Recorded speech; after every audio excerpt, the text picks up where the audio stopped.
국민의힘 당대표 누가 되어야 할까? 정답은 정해져 있는 거야. 장동혁, 김민수, 당대표 장동혁, 최고위원 김민수. 뭐 국회 최고위원들은 몇 명 더 뽑아야겠지만 그건 아무래도 김민수나 장동혁 쪽에서 그쪽을 선호한다면 그쪽에 자연스럽게 결이 맞는 의원들이 선택이 될 거고, 일단 무조건적으로 장동혁, 김민수 이 조합이 현재 국민의힘 거의 죽어가서 호흡기 뜰락말락하고 있는 이 국민의힘을 갑자기 마치 슈퍼맨이 태양열 받아서 태양빛 받아서 재생하고 살아나듯이 그렇게 국민의힘 정당이라는 것에 호흡을 되살려줄 유일한 후보가 아닌가 싶다. 그런데 장동혁, 김민수 조합이라는 것이 우리가 할 수 있는 최선의 선택이라면 이건 누구나도 알 수가 있는 건데 왜 자꾸 조경태, 안철수, 더더욱이 김문수까지 어쩌고 저쩌고 하면서 혼란을 야기시키는 거냐. 그거는 이미 국민의힘을 구성하는 당원들의 어떤 부분적 한 대략적인 40%에서 50%도 이미 이 썩어 문드러진 정신 상태를 가지고 있고, 사실 정치적인 이념과 신념 이런 것들에 대한 개념 자체가 정립이 안 되어 있기 때문에, 그리고 그런 흐름에 휘둘리다 보니까 또 소수의 또 다른 어떤 자기 주장이 그렇게 강하지 않은 당원들도 이런가 저런가 헛갈려 있는 그런 상황이기 때문에 그런 거야. 사실 나도 가끔 헛갈릴 때가 있어. 도대체 이 본질이 무엇인가? 우리나라가 대한민국의 이 경쟁력을 가지고 글로벌 어떤 경쟁력을 가지고 글로벌리 살아남기 위해서 도대체 이 나라가 어떤 방향으로 움직여야 되는가에 대해서 나도 헛갈릴 때가 있어. 내가 캠브리지에서 유학 생활을 하고 미국에서 또 MBA까지 하고 미국에서 다양한 어떤 직장 생활도 했는데 나도 한동안 헛갈렸어. 도대체 이 사회, 정치, 글로벌 경제 이런 것들이 어떤 게 올바른 방향인지. 근데 나이 먹고 나서 오히려 그런 부분들에서 묻어내지는 게 아니고 그러면서 선명해지는 게 있어. 우리가 이걸 위해서 여태까지 살아왔던 거구나. 이게 올바른 길이구나. 그거는 바로 자유민주주의, 시장경제, 거기에 기반을 둔 그런 개개인의 어떤 사상과 자유를 존중하는 그런 어떤 흐름인 거야. 그렇지 않으면 이 전 세계적으로는 국가 발전이든 사회 발전이든 글로벌 발전이라는 게 사실 이루어질 수가 없는 거야. 중국이 왜 현재 문제가 되냐면 중국은 그런 이념적인 어떤 배경 자체가 걔네들은 일반적으로 오래된 국수주의에 가까운 애들이 계속 정권을 잡고 있고, 걔들이 한번 정권을 잡으면 정권을 놓지 않으려고 하고 있고, 그러다 보니까 부정부패가 심해지는 거고, 그런 애들이 숨어 살고 권력을 휘두르고 하는 애들이 오래됐다 보니까 중국이란 나라는 잘 살게 되면 잘 살게 될수록 이 사회의 어떤 부정부패가 심해질 수밖에 없는 구조적인 어떤 그런 근본적인 그런 어떤 약점을 가지고 있는 그런 나라란 말이야. 그래서 중국이란 나라가 항상 한족 국가 하지만 중국이라는 거는 원래 외세에 끊임없이 침략을 당하고 외세들이 몇백 년 동안 중국 역사를 따지게 몇천 년 동안 거의 대부분을 그 외세의 침략을 받아서 외세의 정권들이 그 중국이라는 나라를 지배했던 그런 역사를 가지고 있는 그런 나라야. 지금 현재도 중국이란 나라는 사실은 외세에 의해서 지배받고 있는 거나 마찬가지인 거고, 그 외세가 바로 공산당인 거야. 공산당이라는 거는 원래 중국 왕조 체제를 봤을 때 사실 굉장히 이질적이고 혁명적인 어떤 집단인 건지, 그런데 공산당이 지금 중국을 지배하고 있잖아. 그 공산당이 사실 그 원료가 어디서인지 어디서겠어.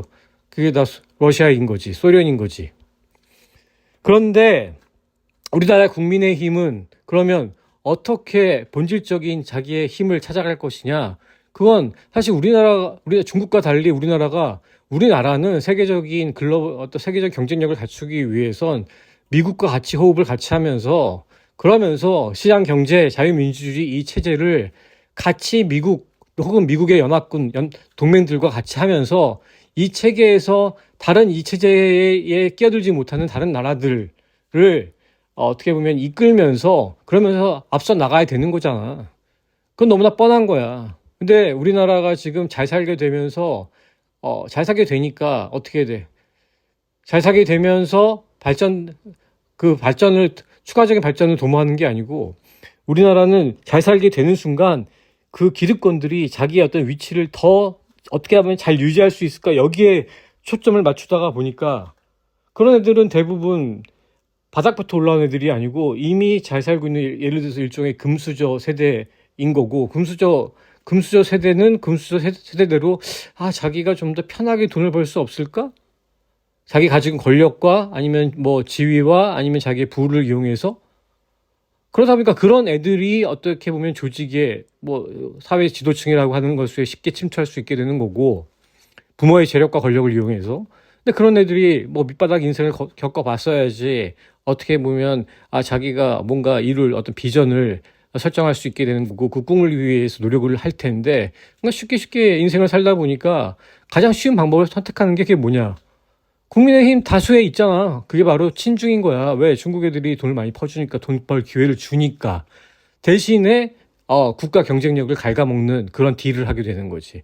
지금 국민의힘의 문제가 국민의힘 국회의원들이 다수가 민주당만 욕할 게 아니고 국민의힘 다수의 그러한 친중과 혹은 개인적 이득을 추구하는 그러한 인간들이 그냥 엄청나게 많이 포진되어 있다고 생각하면 돼. 그 뒤에 그들을 서포트하는 그 뒤 세력들은 말할 것도 없이 한마디로 국민의힘 당원들이 정말 보수적인 그러니까 보수라고 하면 안 되지 자유민주주의적인 시장 경제 한미 동맹 이런 것들을 추구해서 후세들한테 더 좋은 삶을 더 좋은 글로벌 경쟁력을 안겨주려는 그렇게 세워주려는 그런 사람들이라기보단 지들만 잘 먹고 잘 살면 된다라는 생각이 가진 사람들이 아주 많다는 거야.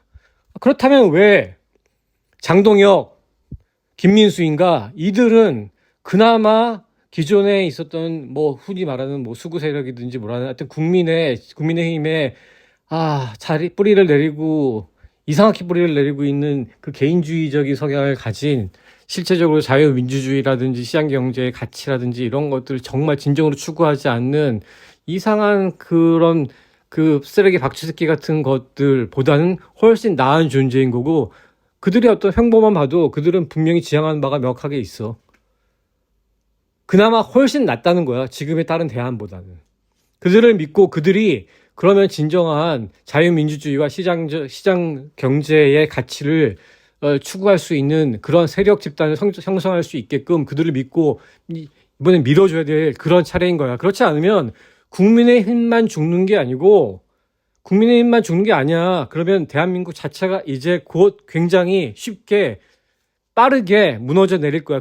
이게 뻔히 보이지 않아? 노란봉투법이라는 게 그런 거의 일종인 거야. 자기만 보는 거야. 자기만 보는데 그게 설마 그게 뭐 얼마나 빨리 자기한테 그 불이익이 떨어지겠어? 아니 그 생각보다 굉장히 빨리 올 거야. 글로벌 역사를 봐도 당신들이 생각하는 것보다 정책적인 어떤 실패나 실수가 가져올 불이익들은 그 성장을 만드는 데 들어간 어떤 노력과 그런 기간보다 훨씬 더 빨리 찾아와.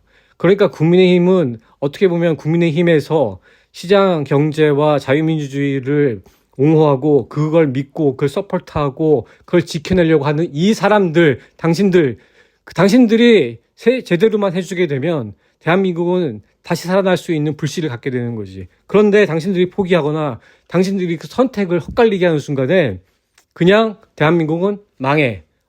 언제 망하냐고? 10년 안에 망해.